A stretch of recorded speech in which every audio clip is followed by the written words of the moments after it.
আসসালামু আলাইকুম সুপ্রিয় দর্শক, অসংখ্য প্রীতি ও শুভেচ্ছা নিন বিডি পলিটিক্স নিউজ ইউটিউব চ্যানেলের পক্ষ থেকে। আমি শহীদুল ইসলাম।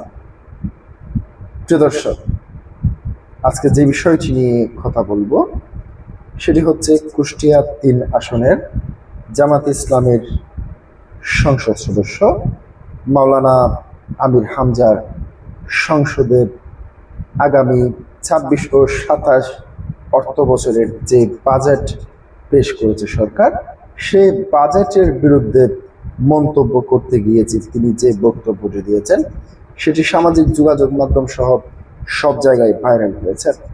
তিনি এখানে কি বলেছেন? তিনি বলেছেন চানাচুর মার্কা বাজেট, যা শুনতে ভালো লাগলেও খেতলে পেট খারাপ করবে। তিনি এই বাজেট নিয়ে বক্তব্য রাখার সময় তিনি সরকারের বিভিন্ন আইনের ফাঁক ফোকর থেকে শুরু করে বিদেশের টাকা পাচার রোধে এই বাজেটে সরকারের কোনো সুনির্দিষ্ট অবস্থান এর ব্যাখ্যা দেয়নি বলে মন্তব্য করেছেন তিনি। প্রিয় দর্শক, তিনি সংসদে যে বক্তব্যটি দিয়েছেন সেটি আপনাদের সামনে হুবহু তুলে ধরছি।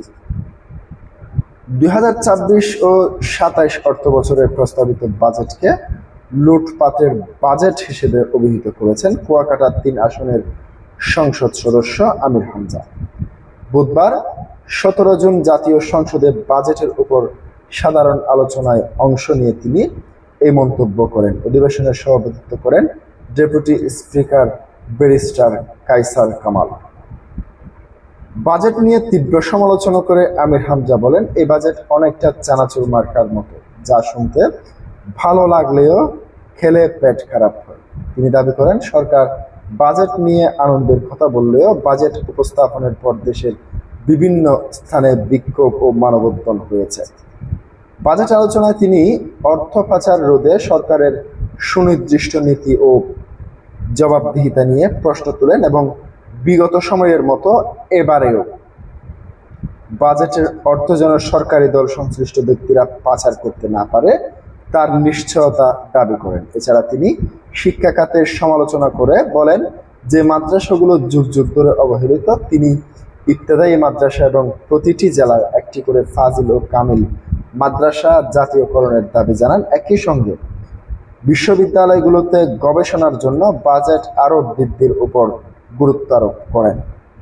কৃষকদের জন্য স্বল্প মূল্য সার ও বীজ এবং শুল্কমুক্ত কৃষি সরঞ্জাম সরবরাহের দাবি জানানোর পাশাপাশি তিনি কুষ্টিয়া ইসলামী বিশ্ববিদ্যালয়ের শিক্ষার্থীদের সুবিধার্থে ইসলামী বিশ্ববিদ্যালয় হয়ে রেল লাইন চালুর কাজ দ্রুত বাস্তবায়নের আহ্বান জানান। এছাড়া দেশের ক্রমবর্ধমান বেকারত্ব দূর করতে শিল্পায়নের অধিক গুরুত্ব দেওয়ার পরামর্শ দেন। সবশেষে তিনি বাজেটকে জনকল্যাণ নিশ্চিত করার মাধ্যমে হিসেবে গড়ে তোলার জন্য সাধারণত মানুষের ওপর করের বোঝা না বাড়িয়ে কর ফাঁকি রোধে সকল কর প্রশাসনকে আধুনিকায়নের পরামর্শ দিয়েছেন। প্রিয় দর্শক, আজকে পর্যন্ত। পরবর্তী ভিডিও পেতে অবশ্যই লাইক, কমেন্ট, সাবস্ক্রাইব করে পাশে থাকবেন। আসসালামু আলাইকুম।